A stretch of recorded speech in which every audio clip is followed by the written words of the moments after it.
has taken us months, nay, I say almost years, to finally get today's speaker and our schedules to meet in a perfect coalescence of brilliance, scholarly practice, and teacher etiquette to bring our speaker today, Mahmoud Al-Batal, to join us in our language night. We couldn't be more delighted. Mahmoud has been not merely a cornerstone of language instruction at UT over the last decade plus, but he's also very much part and parcel of our new direction in language teaching for the coming years as part of the Arabic Flagship program.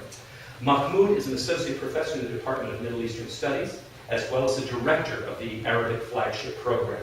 These, by the way, if you aren't aware, are federally subsidized, federally funded, extremely difficult to get individual programs that bring students from reasonably high levels of language proficiency, what we would call going from good to great, really bringing them to fully proficient, advanced to superior level speakers, including an intensive study abroad period in country as part of their undergraduate education.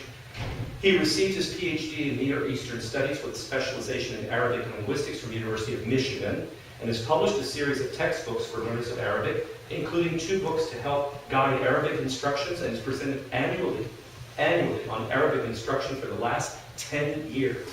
While serving on the faculty at Emory University in Atlanta, Georgia, Dr. Al-Batal began developing web-based Arabic listening materials, which have culminated in a website here called Arabic Voices. Please do visit it if you haven't on the Coral website, which provides videos in at least 6 different proficiency levels with pre- and post-listening questions, speed control of the actual speech that you're listening to. You can actually slow it down, speed it up, as well as intensive listening options, and of course, help with vocabulary, which brings us to his subject for today, speaking us today on vocabulary, vocabulary, vocabulary. Please help me welcome Professor Mahmoud Al-Batal. Thank you very much, and thanks for the Language Center for this invitation, and thank you all for coming. What I would like to do this afternoon is to just talk a little bit about the teaching of vocabulary as it pertains to the Arabic curriculum, and to share with you some of the things, the challenges we have been dealing with in teaching vocabulary, and what we have learned from the students over the past 10-15 years. We are still learning. So you can tell that I do believe in vocabulary. The title of my talk, Vocabulary, Vocabulary, Vocabulary, and this was inspired by the real estate agents. When you talk about buying a house, they say location, location, location. And my experience has told me that it is vocabulary, vocabulary, vocabulary, and I'm speaking for the teachers of Arabic at least, although some teachers of other languages will share with this. Before I start this, I would like to ask you, I see there are a lot of you who teach languages here, where does vocabulary fit in your activities, in your teaching activities? To what extent do you feel that you address vocabulary, and vocabulary is an important part of your curriculum? So we'll start with... You have a very tough audience with me, because instead for me is structure, structure, structure. Okay, structure, structure, structure. I think that, especially at the very beginning, I could go on for a whole semester with just pizza, books, and universe.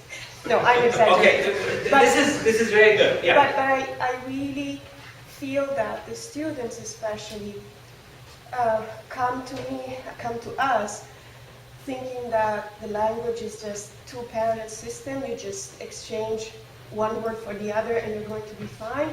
And instead, stressing the point of structure, it's more important. Very good. Okay. Other than German, how is the situation in German? What I like to do in second year German is that I individualize vocabulary acquisition, because I think it's very important at that level that students take responsibility for their learning and that they choose the vocabulary items that they want to learn. So what I implemented in 6 or 12, the before the second year, is that we have, and it's very old school in many ways, that there is once a week the vocabulary class. But what is innovative, not very innovative, but what is making sure that it's individualized, is that every student for the entire semester has to write down 50 vocabulary items of their own choice every week. And they have a running directory, and it's numbered. And then on Fridays, in my class when I taught 6 or 12, or 3, 12 last year, which was the precursor, when I taught that was always on Friday, my students called it vocabulary bingo, because I had these sheets that had random numbers, and they had to take out their directory, they had to copy down the English side of it. There was a lot of trust, because they had to cover up the German side of it. And then everybody had once a week an individualized vocabulary test. So the good thing about it was that it was individualized. The bad thing about it, what a lot of people would maybe say, is that it was just like vocabulary as like single words and not within a rich context. So, Okay, so but you do address that. Very good. I'll take one more language.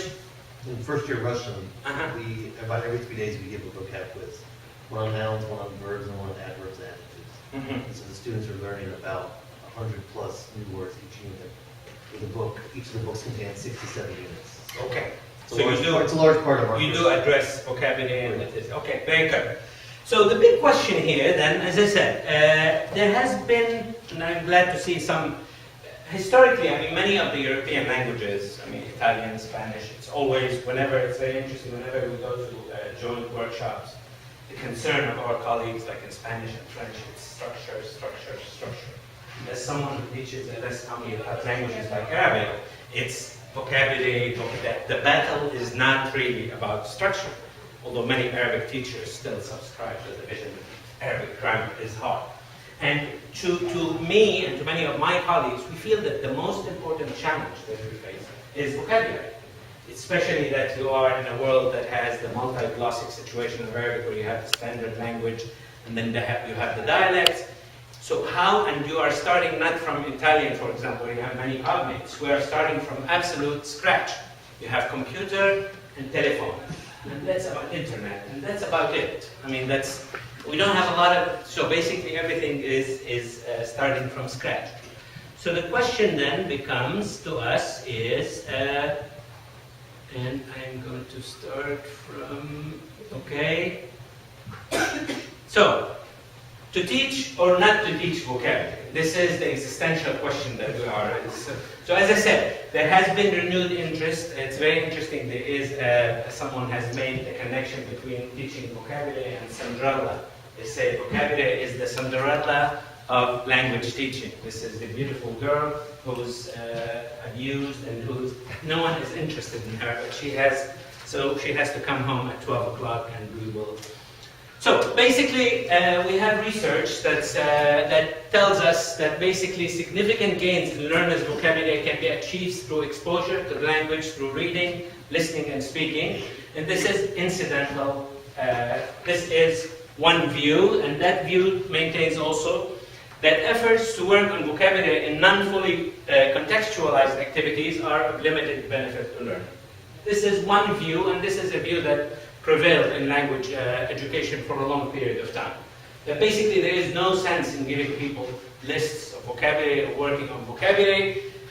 Let them deal with texts, and through texts they will learn, they will choose their own vocabulary, they will see the words contextual, which is a wonderful idea.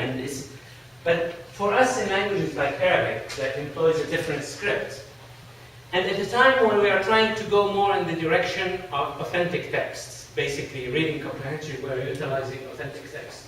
What do? I mean, you are starting from scratch. So when we say we are going to expose them into input, meaningful input through reading or listening, when you are starting from scratch, I mean, I would see that this may work in the case of Italian or Spanish or French, when you have a significant percentage of cognates. In Arabic, that poses the problem. How do you go? I mean, we do employ incidental learning when we are up to the third year and post-third year. We can do that. But when it comes to the beginning levels, when you are talking about the novice and the intermediate, how do we build the reading capability of the students? And we feel that basically the way to do that is through vocabulary. So this is one view. We have another view that says that incidental learning of vocabulary provides mainly receptive knowledge of words, but falls short of developing active control of vocabulary. Such control can be best achieved by intentional teaching of vocabulary. Okay? So, we have the two schools, the incidental versus the intentional. And as I said, in Arabic, the situation historically there has not been much interest in vocabulary other than providing glossed lists of words.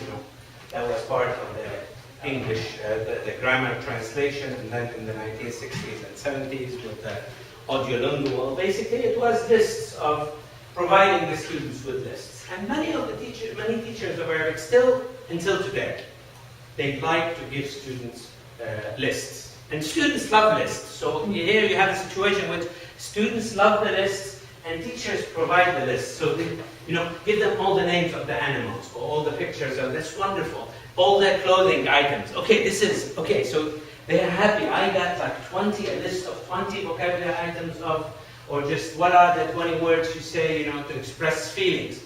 So we have a situation in which both teachers and students are happy because we have the lists.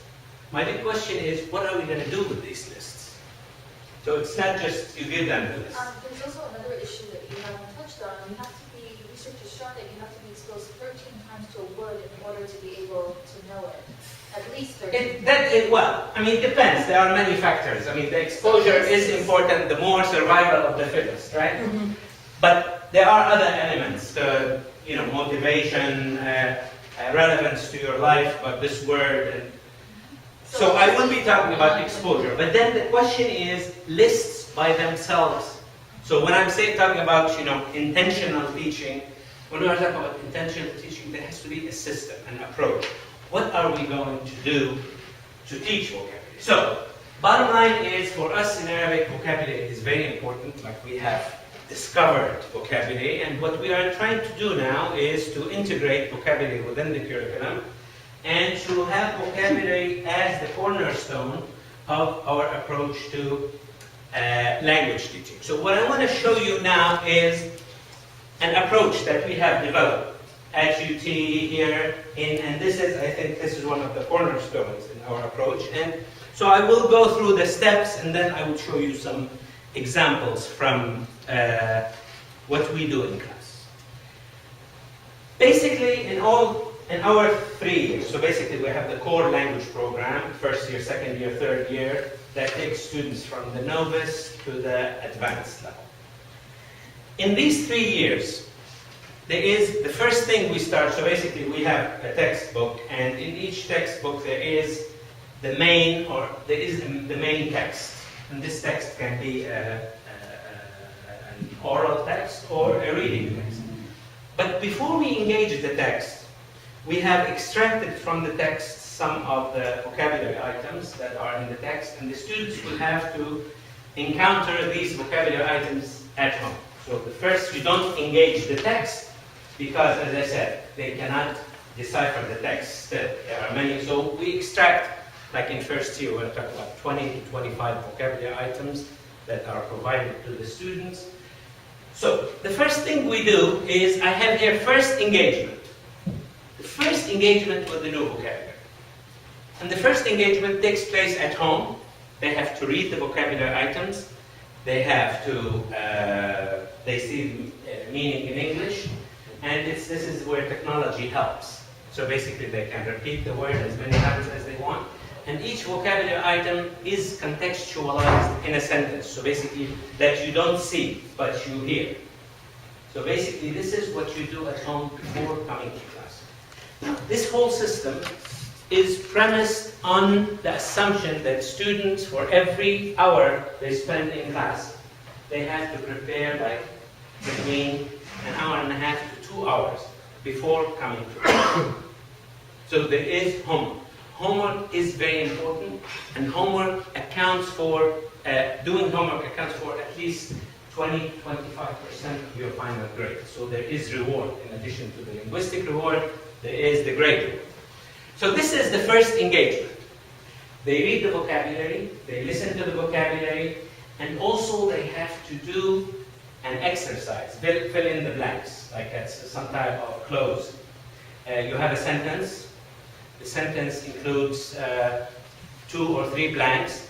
Most of the words of the sentence in the sentence you already know. So basically this is employing older grammar and vocabulary, and there is 1 or 2 or 3 blanks of the new vocabulary. So this is basically increasing the opportunity for you to meaningfully engage the vocabulary before coming to the class. Okay, so this is the... Okay, so this is first engagement. Now, in-class activation.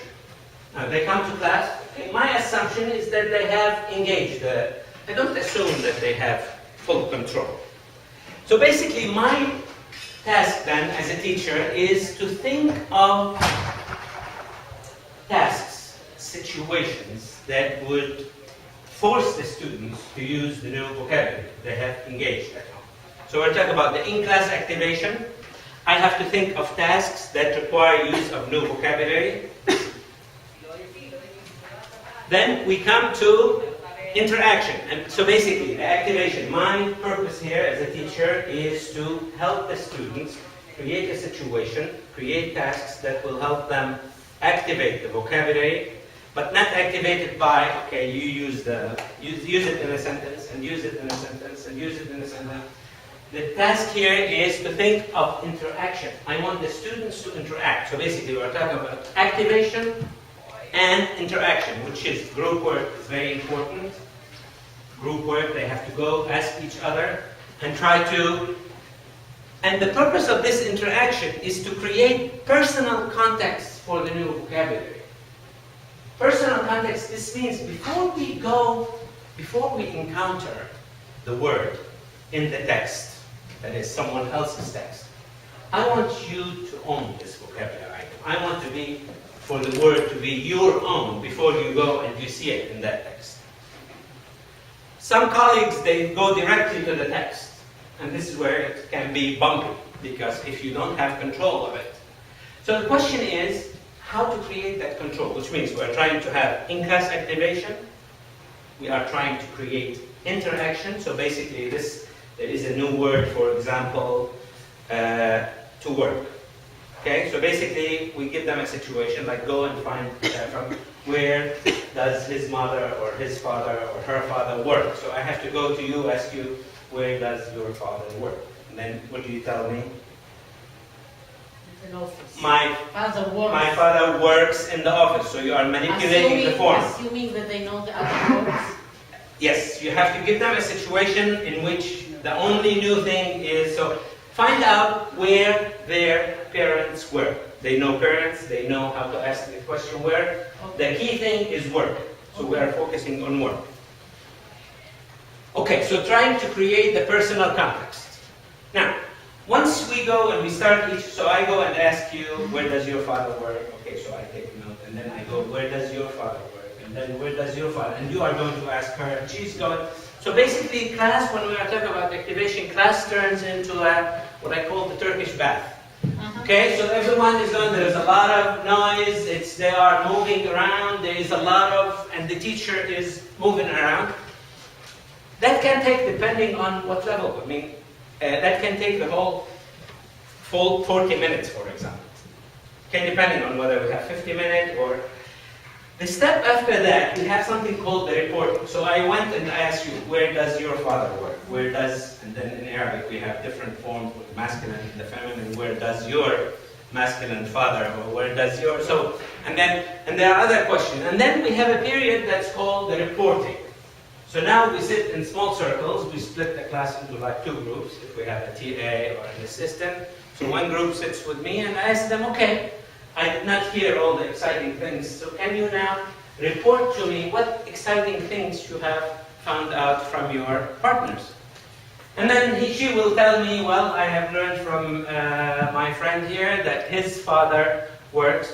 Notice the manipulation here of the grammar, the activation of the grammar, because when she asked her, she said, where does your father work? Now, his father worked. I mean, again, we go to the manipulation. His father worked at a factory, or he works at the university. here what we do, so basically they are reporting to me. And usually this is, I try to take this opportunity to do more than basically, so they report. Now the reporting will be, there will be maybe some issues with pronunciation, with structure. For example, she tells me where his father worked at a, okay, so I want to see, is it work? Is in the past? Oh, no. Now, okay, so this is an opportunity for them also to do some feedback. I give them corrective feedback and allow them to correct themselves as part of the vocabulary. So this is the integrative model of it. We are not working only on vocabulary, we are working on grammar really. And we're working on pronunciation, we're working on fluency, and we are working also at what I say, accuracy, pronunciation, grammar. So reporting, expanding. And this is something I like to do, expanding, which is the follow-up. For example, he said his father or her father works at an office. Say, did you ask anything about that office? Say, no, did you ask him? Find out. So, where is this office? What do we do? One time we were working on the word to exchange. There is a word exchange, and it said, so one student told me, well, he exchanged, X exchanges letters, email letters with his family. Very nice. So, what other things do we exchange also? I asked them, so exchange, very nice. So what exchange? So someone said, well, we exchange opinions, we exchange money. I said, oh really? You do exchange money? I mean, I give you one, you give me five. I mean, this is, we exchange places. And I asked them, okay, in the TV, there is this famous program, what's wife exchange, wife swap, whatever. Try to create situations. So, but the most important thing here is, so basically, I mean, this is what I'm talking about, expansion. Expansion, pushing the envelope a little bit, but not you doing that. I mean, instead for me to go say the exchange, so we can say we exchange money, I don't want to say that. I don't want to give them a list of vocabulary. I want to build on their experience. They know the words for places, they know the place, so they are talking about exchange. So this is what I mean here by, so they are reporting to me. As a teacher, I have to do some follow-up and push a little bit, push them to produce more language. So, for example, one time we had someone we learned the word romantic stories. So the question that I find out who in class likes to read romantic novels or romantic stories. So they went and asked each other, and they were reporting to me. They said, X-student likes to read romantic stories. They did it beautifully, fine. So that they performed the task. Now this is my role here, is not to say that's okay. And I pose the question, why? Why does she like reading them? And when I asked the question, I really did not have any idea what kind of answer I would get. But my purpose here was to push them, to challenge them, to go more, to try to draw more language from them. So, okay, this student likes to read romantic novels. So why? And this is what I mean by expansion. And the answer was, one student said, so I posed the question to all entire class, and one student said, maybe she doesn't have a boyfriend and she is trying to read romantic novels. I said, okay, wonderful. This is exactly what I was looking for. This is exactly what I was looking for. Basically, again, see what they are trying to do. Take this vocabulary item, own it personally. This is their own word, and it's fun. They are trying to do about their own stories and things like that. So this period here, as I said, the reporting, then we are working on these various aspects, trying to expand, trying to work on pronunciation, grammar. So there is feedback. This is one of the areas in which, so when the students are asking each other questions, we go around and then check and allow them, so, okay, finish, let them finish. We don't interrupt them, but then, again, and if you can't get it, maybe someone else will get it. But paying attention, and there are some symbols about pronunciation of certain sounds in Arabic. This is, and vocabulary provides us with this opportunity to do that. So what comes after that? Further activation and contextualization, working on the main text. So now, after having spent somewhere between 1 to 3 hours, depending, like in second year and third year, vocabulary activation takes about like 3 hours. And this can be, part of it can be presentations. You have to come do a presentation, like in third year, we're talking about the American Revolution, we're talking about women's rights in Islam, we're taking famous women in US history, where they have to do a 5-minute or 6-minute presentation using some of the new vocabulary that we have learned, that they have engaged. But this is all before going to the main text. So now, after we have done this, now we go to the main text. And they see words like, okay, so we see a text that Maha's father works in the United Nations. Okay, we know the word work. The word work has been owned. So basically, this is the further activation. Another step, additional activation. Utilize the vocabulary in other skills. For example, we may ask them to write. Basically, to write like a paragraph. They have usually a weekly or bi-weekly writing. They have to write an open essay. Anything you want, as long as the main thing is you have to use the new vocabulary items, and you have to show me that you have the new vocabulary items, because you have to either underline the new words or bold them. Show me that when you are writing, you are thinking of our new friends. Or make them listen, do a listening. That also includes some of these things. And this is what leads us to what I call ownership. Remember, we're talking about real estate, we're talking about locations, and we're talking about ownership. This is the ownership. Now, hopefully, do we have the 13 or 12 or 7? Hopefully, by that time, you have been exposed to it, and you own it now. Now, how do I know that this student has really owned it? I mean, it's, again, survival of the fittest. If the student can get to the point where they can produce, either in writing or in speaking, or when they listen, they can get it, this means we have ownership of the word. So the question is, how do we then go from this level by seeing it into this understanding the context, understanding the collocations that go with this word, and this is the challenge. And I'm talking, we usually do this in first year, second year, third year. Post third year, we go to the system, the selection, because in post third year, now they can read. They have developed, they have reached the intermediate height or advanced level, they can read. Now, bring your own vocabulary. Go read. So basically the idea is you are going to read, we are going to discuss the main idea, and you will be asked to choose. From these, choose 8 words, 10 words, and present them to us. Let us share with us which words really attracted your attention and which words you want to own. And this is exactly what you are talking about here. Okay, are there any questions before I go to some of the examples I'm going to show? You do correct pronunciation and grammar? It depends, yeah. I mean, we work on pronunciation and grammar. I do not correct. I never correct directly. So, They have to correct themselves, or someone else will have to. okay. So the question, as long as I'm not interrupting them, but when we are working on these are activities that lend themselves beautifully to paying attention to issues. So let me ask you a question. The question is, you hear somebody that make a grammar mistake. You, as an instructor, are not saying anything. At that moment, you ask another student. Or you can ask the same student. Or the same, right, that's what I mean. On the spot. But not all grammar mistakes are created equal. Right. You have to make a decision. Is this a battle I'm fighting or not? Okay. And there are many grammatical mistakes. You have to remember something. Sometimes students make grammatical mistakes because they are creating with the language.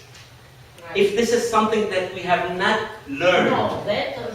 I will go and give them a kiss from their forehead.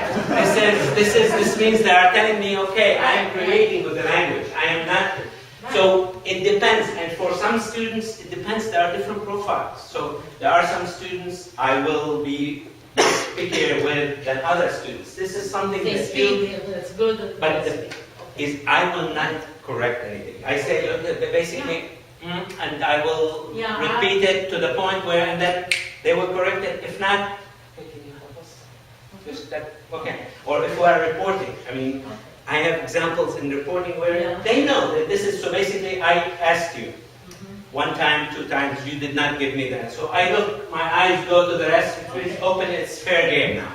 So someone will say, okay. So create, the question is how to create this environment, this supportive environment. And this is, it's another battle. Okay, so let me go show you what these, what I was talking about. Okay, here I have the vocabulary. Okay, so the students, what they see something like, okay, this is the vocab that they will see at home. So this is the list they have, and the reason this is a new thing we are doing now. So basically, you see the colors. Usually, this one is the standard Arabic, and this one is the Syrian variety, and this is the Egyptian. Usually, we ask the students to choose one dialect. So, like in first year Arabic, we have 6 sections. 4 of these are doing the Syrian variety, and 2 are doing the Egyptian variety. So, as a student, you can choose one of these for this is for active control, the other one is exposure. So you go to the DVD or to the website, you listen, you will hear the word usra. You click again, usra, which means family. Okay, usra.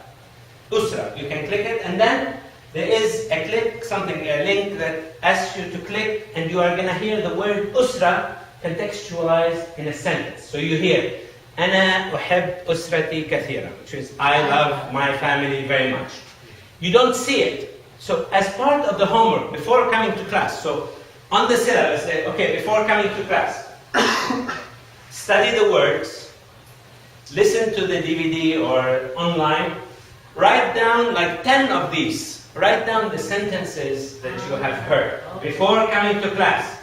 I want to make sure, and why do we have this? Because if you tell them, study these, and then come to class, well, I really did not have time to, and I just, my roommate was sick, I was having an issue with his friend, and okay, I want to make sure, and you will be rewarded, that's part of your reward. So, between participation and homework, that's like 50% of your final grade.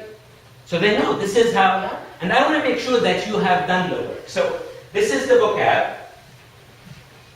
They do the vocab here, and then we go to the, so basically they have, I can choose, like the first day, choose 10 to write. And then we have some vocabulary notes that explains some particular usage. And then there is an exercise, this is the closed exercise that I was talking about. Okay, so basically you have sentences like this. This is, we're talking about, this is lesson 2. So this is, we start at the end of August, this would be somewhere in October. The end of October.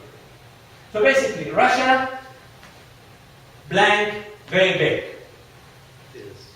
Is what? Okay, Arabic doesn't have is. So, A country. Russia is a Country. country. So you have to write country. In the university or in school, I study blank, Arabic blank, and I study Arabic literature. So I study also Arabic literature. And I study this one, Al-Arabiya, so you have to use Al-Lugha, which is language. This is the office of, and it says here, in our university. It says admissions office. So this is a free one. Okay? This is Hadihi, this is, so this is all has to be done at home. So notice, even here, we start making them, they have to read. I mean, this is like the first semester of Arabic. They have to, like, Iran, Iraq, Turkey, and Egypt are in 2 words. Okay. Now, this is a family. My father, his name is Saleh, and he works, there you see the word work is very important. He works as in Citibank in Kuwait. So he works as a banker employee. My father, her name is Suad, and she works as a professor at Kuwait University. And blank, she is blank in geography. Professor, she's specialist in geography. I have a brother. His name is Rashid, and so basically you can see it's a small little paragraph, but we feel very secure that we can push them. So they have to read this and then find. Now their vocabulary, their total vocabulary here is about like 250 to 300 words. So the choices are limited. But you can see how we are trying to push them to go. It's not just, okay, so this is a simple sentence. But here there is the further push to go a little bit beyond that. Last thing I wanted to show you before I have to run out of time. Okay, so we can see from my class, and this is, yeah. Okay, this is, Hope is here, of course. So, okay, and I want to go to 9:30. So Hope is here. I'm stealing her. Okay, and she is here preparing them for the activity.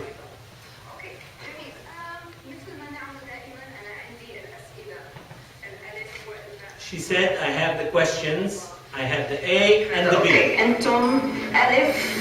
You are Alif, you are A, and you are B. تفضلوا. ماشي، عندنا الأسئلة مثل دائما، عندنا جروب واحد من الثلاثة. Okay, so she has given them the questions, go find out, and I'll show you the questions. عندك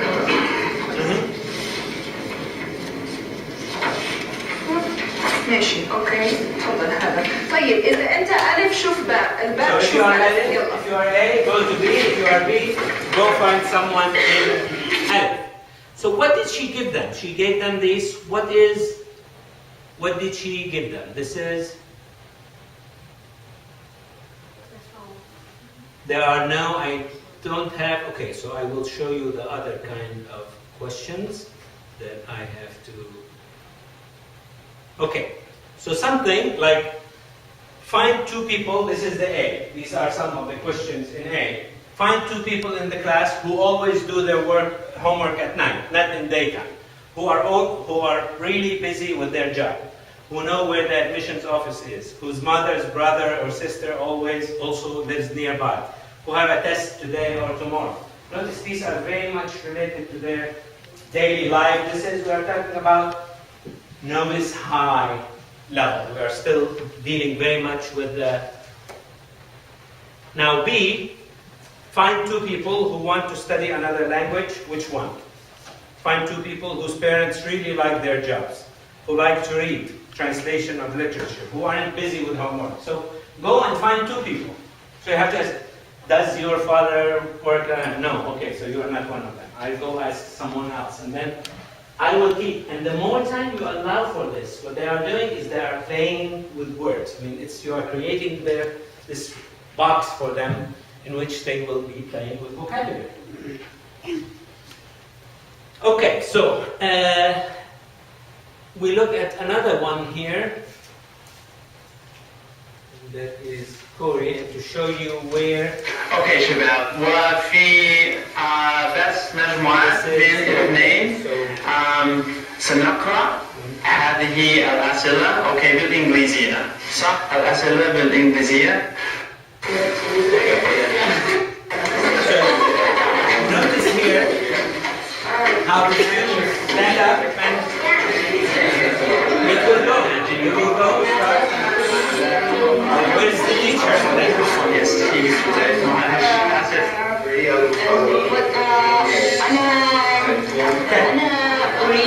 And then the reporting, I want to show you how. In report, Angie. Trevor. You see they are sitting and they are doing the report. مستر سندر رفض حقل اللحم from. So she's saying Sundar refuses to eat frog meat. Sometimes they come up with these, okay, this is, and ولكن بالنسبة لي مثل لحم الدجاج. So she said Sundar refuses to eat frog meat, but as far as I'm concerned, it's like chicken. Okay, هو مرة ثانية هو رفض. And he asked her, okay, can you repeat again? Because he's trying to get her to fix a grammatical thing. يأكل لحم الفراغ وبالنسبة لي مثل لحم الدجاج. Okay, هو رفض يأكل ماذا؟ And he said he refuses to eat what? She was making a grammatical mistake. And he asked, he was refusing to eat what? And then she paid attention and corrected herself. So this is, again, this is what I'm talking about. So basically, during the reporting, you get the meaning. Okay, so he refuses. She used the word But beautifully. what they were doing when they were standing? Oh, when they were asking the questions. They had, you know, Oh. so find someone in class, find what people refuse to do. Find 3 things that people refuse to do. The new verb we're dealing with is to refuse to. So if you went and someone just refuses to eat frog meat. Okay, that's fine. Now, so basically she was going around asking, and now she is reporting to us what are the things that she found from people who are refusing to eat. Okay, and so on. So the system goes on. This is last thing. This is the last thing I want to show here is when I talked about the sample. This is sample writing with vocabulary. This is something from 2nd year. This is a little bit more abstract. Notice that the word. This is weekly writing number 3. Instead, it says an advice to my father about TV programs. The words have started to become a little bit more abstract. The words here, as, parents, my advice, behavior. So basically she wrote she's saying, I think that watching some TV programs would possibly change the behavior of young people. But this problem is not as serious or dangerous as some parents believe, because the real problem that kids do watch TV more than is necessary. For this reason, my advice is very easy, which means that students or kids must watch TV for lesser time, and they have to spend more time in things such as music and sport, so the parents can encourage their kids to choose other hobbies. That's the first paragraph. So notice in the first paragraph, so 1, 2, 3, 4, 5, 6, 7 vocabulary items. She has contextualized 7 vocabulary items. And this is what I mean here by further activation. So basically here, the activation of vocabulary is happening through the medium of writing. These are also, basically you see that focus here is still on vocabulary. And you can see, so basically we're talking about meat, frog. Here we're talking about a little bit more abstract things. This is, I think this is coming at the beginning of the 4th semester. This is 2nd year because of the words. To request, stop, behavior again, to resume. So the words are a little bit. So the bottom line, what I will say is that vocabulary is very important. We spend a lot of time on vocabulary, but we feel that this really enables the student to develop strategies of dealing with vocabulary. And then in Arabic, because Arabic is a language that depends on roots, you have to start thinking of the root. What is the root? What the root in utilizing grammar? Okay, I think I would like to leave some time for questions if you have. Yes? How many words do you give on the initial list? How many? Okay, we start in 1st year, we are talking about 30 words, and it moves when we go to 2nd year, becomes like 45 to 50, 3rd year, 60. It is a lot, yeah, but it's survival of the fittest. Okay, the first engagement, you are not going to get the 50 or 60. Right. This is where this time, this is where, and they're not going to control every single. So basically, when we give them a test, I'm not going to test the most exotic words. You have to test the ones that we feel that we have activated.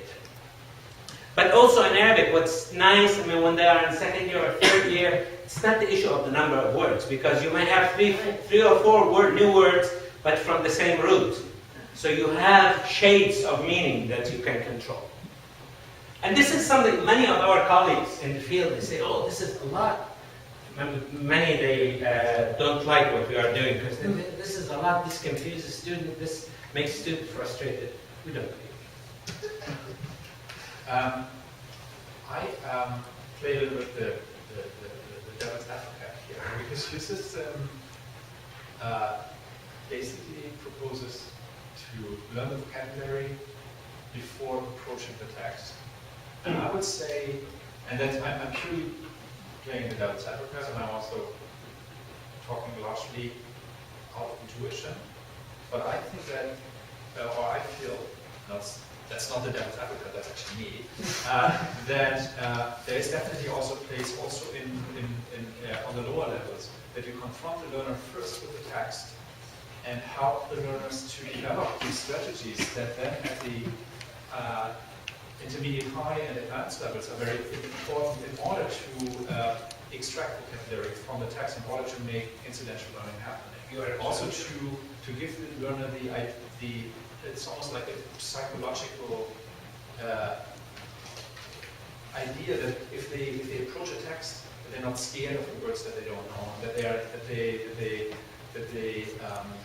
they approach it with. And also, if they go into a study abroad experience, nobody would give them the word list before they pick up a newspaper. So, so in order to train them very early on, that they actually can handle with difficult texts, with unknown vocabulary, without knowing every single word. Absolutely. You are the devil, you are a very friendly because this is exactly what we do. So basically today I'm focusing on the vocabulary of the text, of the main text.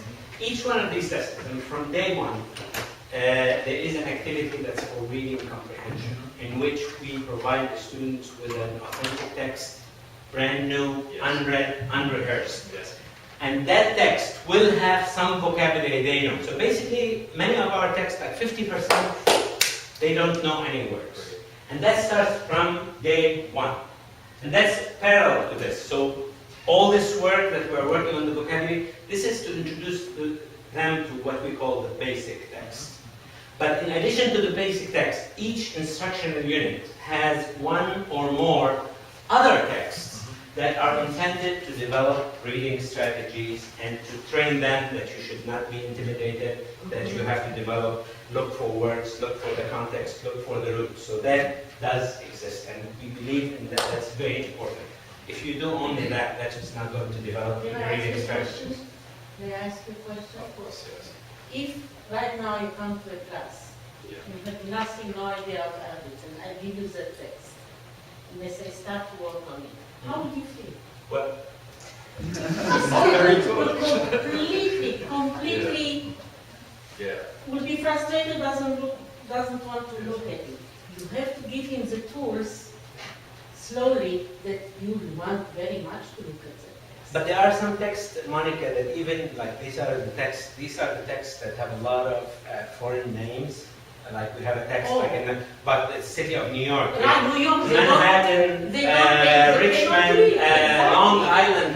This is exactly how it starts. But we said that psychological part, right? That's don't be intimidated by it. Because students, are accustomed that I find a new word, stop, freeze, get the dictionary, check, then go on. Question is, no, keep surfing, keep looking, try to create meaning. So you are absolutely right. Okay. Doing a little bit of research and work on frequency banks and Spanish vocabulary. So, like one of my ideas is that you should start with the most frequently used words in the language. So I was wondering, how do you choose the vocabulary that you teach? This is a very good question. Unfortunately, in Arabic, we are light years still behind Spanish and other European. We don't have many frequency lists.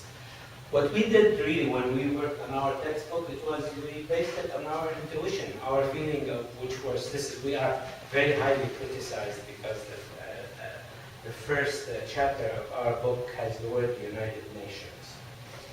And then, what is this? The first word you teach in chapter 1 is the United Nations. That doesn't make sense. Why don't you provide names of colors or names of animals? Because I said, okay, we have to remember this. Our book is based on narrative. There is a story. This is the story of an Egyptian-American woman a young woman who lives in New York, okay? She lives in New York, she said, my father works. I said, I have to find a job for her father. Either he will work at Dunkin' Donuts or 7-Eleven, or, I mean, the guy has a PhD. Okay, he happens to be at the United Nations. Let it be. But I hear so much criticism. But in this book in Arabic, they teach the students in lesson 1, they have the word United Nations. Now, it so happened that the word United Nations in the context of the Arab world is one of the most frequent. You cannot go read the news without hearing about the United Nations. So it was based on a narrative, on a context. But our feeling was, we tried with our understanding of the proficiency levels, but we did not utilize frequencies. Now they are coming to life, I mean, because of the technology and the internet and the databases. But I think absolutely, I mean, you have to target, and we try in our way, but many people are not happy about the United Nations.